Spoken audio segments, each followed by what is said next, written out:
हम home makers या गृहिणियाँ अपनी वैल्यू कैसे बढ़ाएं। यानी कि मतलब कभी कभी होता है कि हम लोग खुद को ही वैल्यूलेस समझने लगते हैं, हमारी कोई वैल्यू ही लगता है कि हमारी कोई वैल्यू ही नहीं है किसी की नज़रों में। तो अपनी वैल्यू को बढ़ाने के क्या है तरीके, तो आज उसी बारे में बात करने वाले हैं हम लोग। तो उससे पहले आप सभी का बहुत बहुत वेलकम है आज के न्यू व्लॉग में, मेरे सपनों के आंगन में। तो चलिए करते हैं स्टार्ट।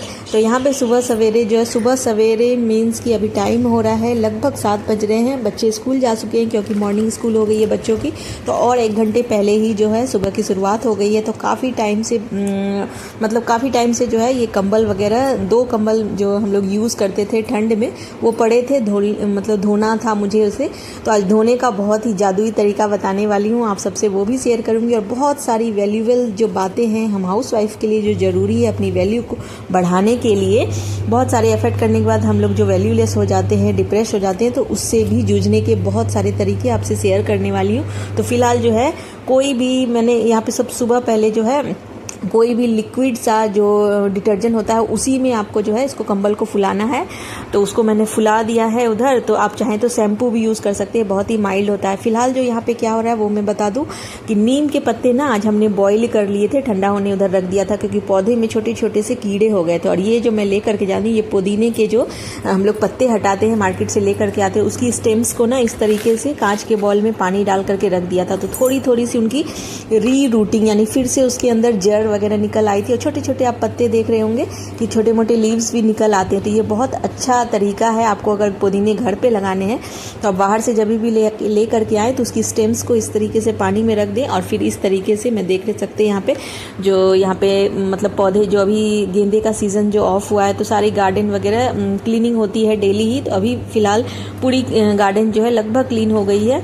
तो अभी जो है गमले वगैरह भी काफ़ी खाली हो गए। इस तरीके के जो बाल्टी वगैरह जो मतलब हम लोग यूज़ में नहीं लेते उसमें भी मिट्टी वगैरह फिल करके हमने गेंदे लगाए हुए थे, सारे खाली हो गए थे। तो यहाँ पे मैंने इस तरह से पुदीने लगा दिए। जैसे जैसे इसमें ये थोड़ी नमी वाली जगह में होते हैं, थोड़ा सा छाएदार जगह में हम लोग इसको रखेंगे तो बहुत अच्छे से जो है इसकी रूट्स निकल आएगी, बहुत अच्छे हमारे पुदीने हो जाएंगे। तो इस तरीके से हमने इसको रख दिया है। तो चलिए अब बात करते हैं कि मैं जो अभी आपके बोल रही थी कि हम लोग चाहे किसी का कितना भी अच्छा कर ले फिर भी जो है सामने वाला हमारे लिए कुछ मतलब बुराई ही सोचता है, हमारे लिए क्रिटिसिज्म ही उसके मन में होता है। तो ऐसे लोगों से प्लीज़ दूर रहें। अगर आपके सामने में कोई उस तरीके की बातें हो रही है तो आप सिंपली मुस्कुरा करके वहाँ से हट जाइए, फालतू बहस में मत पड़िए, अपनी वैल्यू को मत बढ़ाइए। सबसे अच्छा होता है कम बोलना। जितना हम लोग कम बोलेंगे यानी कि हमारी जो एनर्जी है वो तो बचेगी, साथ में जो हमारी वैल्यू को बहुत इंक्रीज़ करेगा। कई बार क्या होता है कि हम लोग बोलने से ज़्यादा कम बोल करके, बोलने वाले तो सिर्फ बोलकर ही रह जाते हैं, कोई वैल्यू नहीं होती। लेकिन कम बोलकर जो है हम अपनी वैल्यू को दर्शा सकते हैं, दिखा सकते हैं। सामने वाले के नज़रों में हम मतलब हमारी एक इमेज बन सकती है अच्छी वाली, वो भी। इसीलिए कम बोलना हमारी शख्सियत को बहुत ऊंचाई तक लेकर के जाता है। आप सिंपली मुस्कुरा करके बहुत हद तक अपनी वैल्यू को बढ़ा सकते हैं। तो फिलहाल यहाँ पे ये देखिए जो कंबल है इस तरीके से जो फुला दिया था, तो इसको क्या करना है, कोई भी हाथ वगैरह यूज़ नहीं का, बहुत ही सिंपल तरीके से ये जो कंबल हमारा धुल जाएगा। तो उसको फुला करके 2-3 घंटे के लिए छोड़ दिया था। फिर मैं आई पैरों से इस तरीके से इसको थपकी दे करके इसकी जो डर्ट वगैरह है बहुत ही आराम से निकल आती है। इतनी देर हमने फुला दिया था। फिर इसके ऊपर पानी डाल के हम लोग 3-4 पानी से, जितने भी पानी, जब तक साफ़ पानी ना निकले इसको नल के नीचे ही छोड़ देंगे तो बहुत अच्छे से जो है इसकी सफाई होती रहती है। बहुत ईजी तरीका है। आप भी अगर कंबल अभी तक नहीं धोया है या आगे अभी जब भी कभी आपको ज़रूरत हो तो इस तरीके से धो सकती है। और कैसे सुखाना है आप सोचते हुए बहुत भारी हो जाता है, लेकिन ऐसा नहीं होगा। अभी वो भी ट्रिक है इसके पीछे भी। तो हर एक चीज़ों को करने का ट्रिक होता है, टिप्स होता है। तो अपनी प्रोडक्टिविटी को अपने ऊपर काम करके उसमें अपनी प्रोडक्टिविटी को इंक्रीज़ करें, जिससे आपकी दूसरा ये तरीका है। सबसे पहला है कम बोलना और दूसरा अपने ऊपर ध्यान दें, दूसरों के ऊपर फालतू ध्यान ना दें, ना कोई कमेंट करे फालतू का। हाँ, अच्छे तरीके से आप जो सामने वाले को देंगे वही आपको वापस मिलेगा। जब तक कि अगर आप किसी को सम्मान दे रहे हैं तो आपको वापस में सम्मान ही मिलेगा। आप किसी को कुछ भी बोलने से पहले शब्दों को तोल लें, फिर ही सामने वाले को बोलें। अगर ज़रूरत ना हो तो ना ही बोलें, सिंपली आप मुस्कुरा करके काम चला सकते हैं। तो मेरा तो फ़िलहाल यही रूल है। तो सामने वाला भी जो है कुछ भी गलत बोलने के पहले आपको 10 बार सोचेगा। इसीलिए वैसा ही वही एक बेस्ट तरीका मुझे तो नज़र आता है कि कम बोले, नपा तुला बोले और जहाँ पे आपको लगता है कि कुछ लोग होते हैं काफ़ी हमारे लाइफ में आसपास नेगेटिव लोग भी रहते हैं, तो उनसे दूर रहें। दूर रहने का ये मतलब नहीं है कि सामने पड़ जाए तो फिर आपको बात नहीं करना है। बात करें, बिल्कुल नपे तुले शब्दों में आप उनसे बात करें। ज़्यादा आप मतलब उनकी बहस में ना पड़े। अगर बहस की कोई भी सिचुएशन आती है तो आप साइड हो जाएं और हल्का सा मुस्कुरा करके आप वहाँ से हट सकते हैं, तो जिससे आपने सामने वाले को अपमान भी नहीं किया और जो है आपकी बात भी आप कम बोल करके उनको समझा भी सकते हैं कि आपकी जो ये बात है उन्हें पसंद नहीं आई। तो कई बार होता है कि हमारी कोई फ्रेंड वगैरह होती है, अगर अचानक हमसे काफ़ी मतलब बातें हमारी होती है और सामने वाला अगर चुप होता है तो ऑलरेडी हमें लगने लगता है कि कुछ बात है, शायद उसे कुछ ख़राब लगा है या उसे कुछ बुरी लगी है। तो आप भी इसी तरह से दर्शा सकते हैं। कम बोलने से बहुत अच्छी जो मतलब एक शख्सियत है वो निकल करके आपकी बाहर आएगी। तो कम बोलने वाले की ताकत बहुत गुना ज़्यादा होती है ज़्यादा बोलने वालों की तुलना में। तो बस वही बात है, और फालतू के नॉनसेंस में ना पड़े। तो मेरा तो यही फ़लसफ़ा है और मेरा तो यही एक्सपीरियंस है अभी तक, जो कि मैंने आपसे अभी साझा किया है। तो कैसा लगा ज़रूर बताइएगा।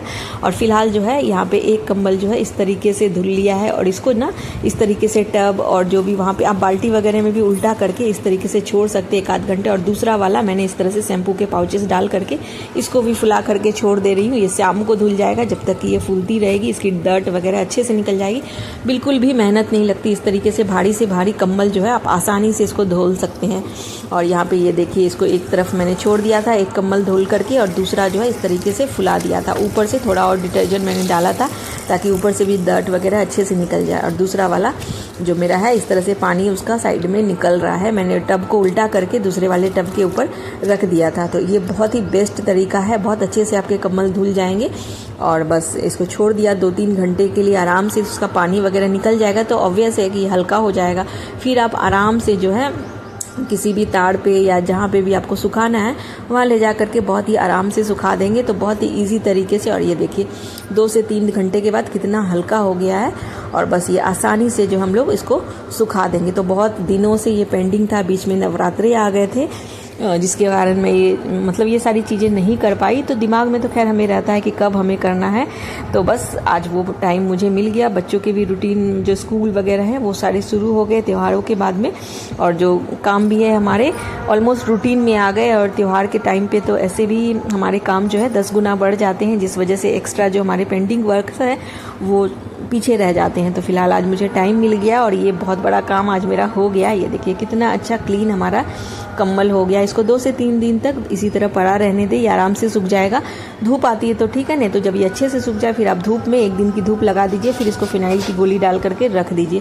तो तैयार है आपका कम्बल धुल करके नेक्स्ट विंटर्स के लिए। और फिलहाल चलते हैं किचन में। तो ब्रेकफास्ट मेरा हो ही गया था, अब आने वाले थे बच्चे। तो बच्चों को के लिए मैं यहाँ पे पोहे बनाने वाली हूँ। फिलहाल जो है रोटी सब्जी भी हमारी बन चुकी है। यहाँ पे जो है सुबह हमने लौकी की सब्ज़ी बनाई थी तो वो रखी हुई है, और बच्चों के लिए आलू की सूखी सब्ज़ी तो बनती ही है तो वो भी रखी हुई थी। और बच्चों के लिए अब लंच टाइम में पोहे बनने वाले थे, क्योंकि बच्चों ने बोला था कि आज पोहे खाने हैं। और सैलेड वगैरह भी कट करने आ चुकी हूँ। और यहाँ पे पत्ता गोभी मटर की सब्ज़ी भी बननी थी। तो एक साइड में सब्ज़ी बन रही है और दूसरे साइड में जो है पोहे के लिए सब्जियाँ वगैरह हाथ के हाथ जो है कट करके, और बस इस तरीके से पोहे का भी मसाला यहाँ पे रेडी कर रही हूँ बना करके। और ककड़ी और खीरा वगैरह काफ़ी अभी मौसमी जो सब्जियाँ फल हैं काफ़ी आ गए हैं, तो वो सारे भी कट करके रख लेती हूँ। तो जिससे कि जो है कट की हुई चीज़ें रहती है तो आप खुद भी आराम से खा सकते हैं और बच्चों को भी दे सकते हैं। तो काफ़ी अच्छा रहता है अभी गर्मियों में। इस तरीके से जो है हम लोग अपना भी और बच्चों का भी ध्यान रख सकते हैं। बहुत सारा पानी पीना है हम लोगों को, और बहुत सारी फ्रूट्स सब्जियां ये सब यूज़ करनी है।